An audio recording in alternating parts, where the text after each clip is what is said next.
इस संसार में सबसे बड़ा पापीन माँ होती है या पिता।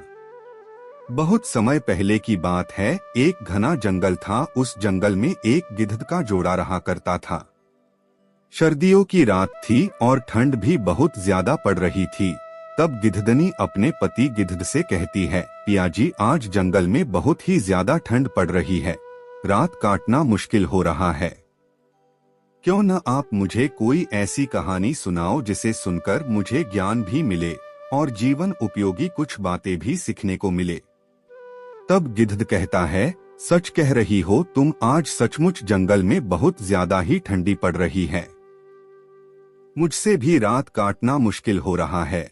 तुमने सही विचार किया है। आज मैं तुम्हें एक राजा और उसकी 7 बेटियों की कहानी सुनाऊंगा, जो कि बहुत ही ज्ञानवर्धक है। तुम इस कहानी को ध्यान से सुनना। गिद्धनी कहती है, ठीक है पियाजी, आप कहानी सुनाइए। गिद्ध कहानी सुनाना आरंभ करता है और कहता है, बहुत समय पहले की बात है। एक राजा था जिसकी 7 पुत्रियां थी। सभी 7 राजकुमारियां बहुत सुंदर थी, लेकिन जो सबसे छोटी राजकुमारी थी वह बहुत ही सुंदर और समझदार थी। उस राजकुमारी का नाम दुर्गा था, जो अपनी सभी बहनों में सबसे ज्यादा समझदार थी। राजा की पहली पत्नी की मृत्यु हो गई थी। माता की मृत्यु के समय 7 पुत्रियां बहुत छोटी थी। उसके बाद इन 7 राजकुमारियों के पालन पोषण की जिम्मेदारी राजा पर आ गई थी। राजा अपनी बेटियों को बहुत प्यार करता था। राजा उन सभी राजकुमारियों की बहुत अच्छे से देखभाल करता था। उन्हें माता और पिता दोनों का प्यार देता था। राजा चाहता था कि राजकुमारियों को ऐसा ना लगे कि उनकी मां नहीं है। वह उनके लिए तरह तरह के भोजन बनवाता और अच्छे अच्छे कपड़ों का भी प्रबंध करता था। वह अपनी बेटियों का पालन पोषण अच्छे से करने की कोशिश करता था। अब धीरे धीरे राजकुमारियां बड़ी होने लगी और वे अपने पिता राजा महाराज के लिए भोजन बनाकर रख देती थी। जब भी राजा अपने मंत्रियों के साथ किसी राज्य के कार्य के लिए अपनी राजधानी से बाहर जाता, तब राजकुमारियां उनके लिए खाना बनाकर रास्ते के लिए उनके साथ भेज दिया करती थी। धीरे धीरे समय बीत रहा था। उस राज्य में राजा का एक प्रधान सेवक था जिसकी मृत्यु हो गई थी। वे भी अपने पीछे अपनी पत्नी और एक छोटी लड़की को छोड़ गया था। अब वे दोनों प्रधान सेवक के बिना इस संसार में अकेली रह गई थी। राजा की 7 लड़कियां अपने पिता के लिए भोजन तैयार करती थी। जब वह राजकुमारियां भोजन तैयार कर रही होती थी, उसी समय उस प्रधान सेवक की पत्नी, जो कि विधवा थी, उनके पास आती और राजा की बेटियों से थोड़ी सी आग मांगती थी। राजा की छोटी बेटी दुर्गा को वो औरत बिल्कुल भी पसंद नहीं थी। वह उसका अपमान कर देती थी और कहती थी कि अपने घर जाकर स्वयं आग जलाओ।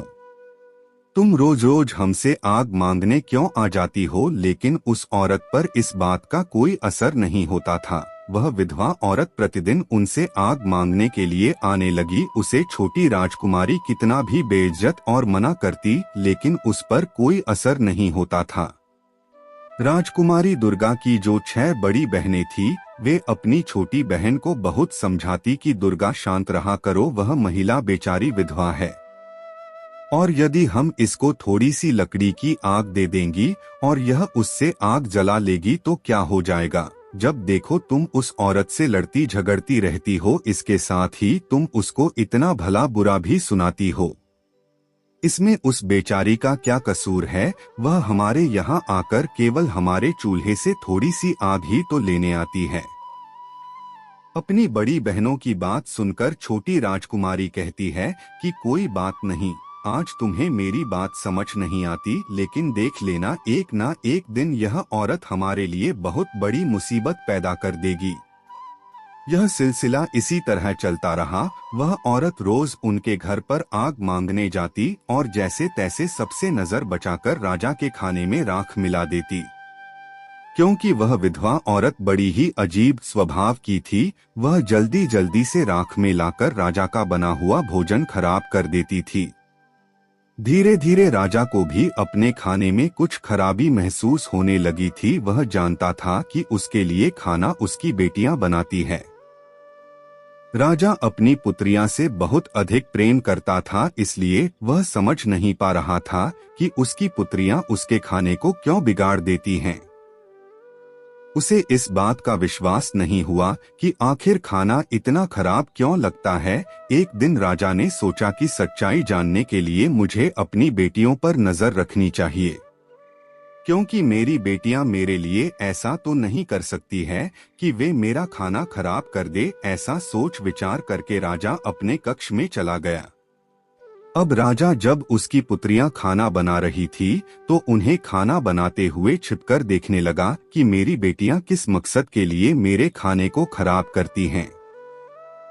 ऐसा खराब खाना खिलाकर वे मुझे क्यों मारना चाहती हैं। अपने मन में ऐसा विचार करते हुए राजा अपनी पुत्रियों को देखने लगा।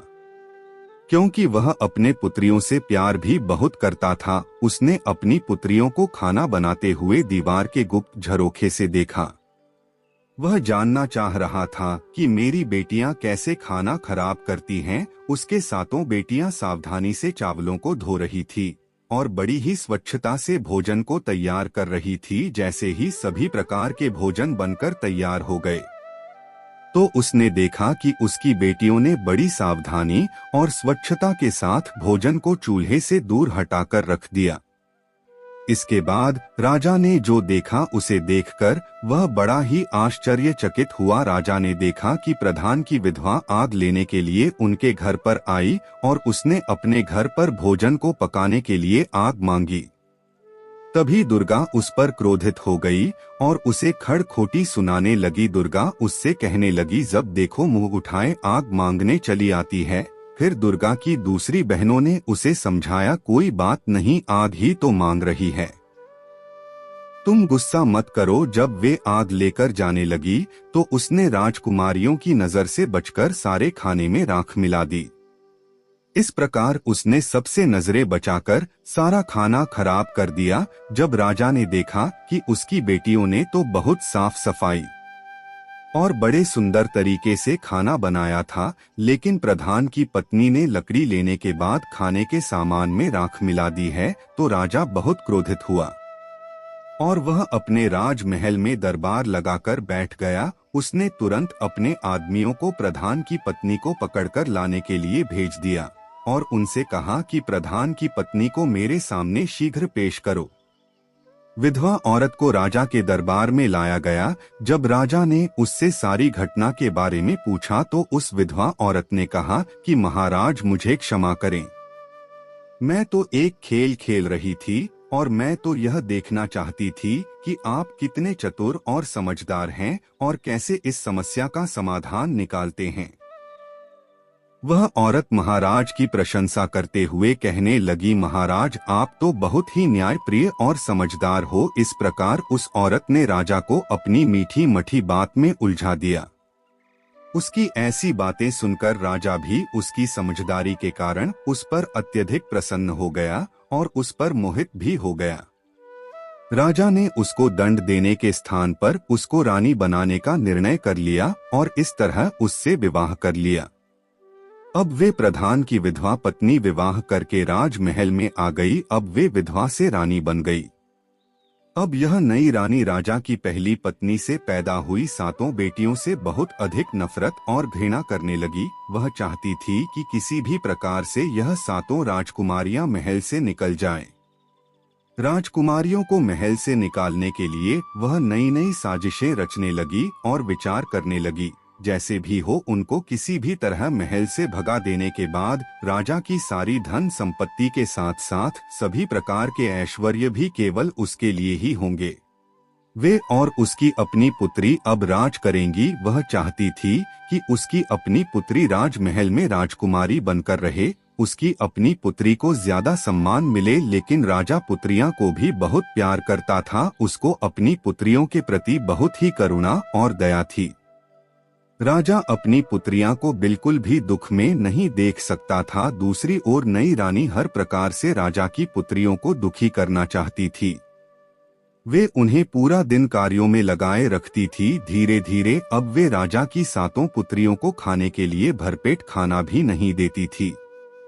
वे उनको खाने के लिए बहुत ही कम खाना देती थी और धीरे धीरे वह उनकी दूसरी जरूरतों और सुख सुविधाओं को कम करती जा रही थी।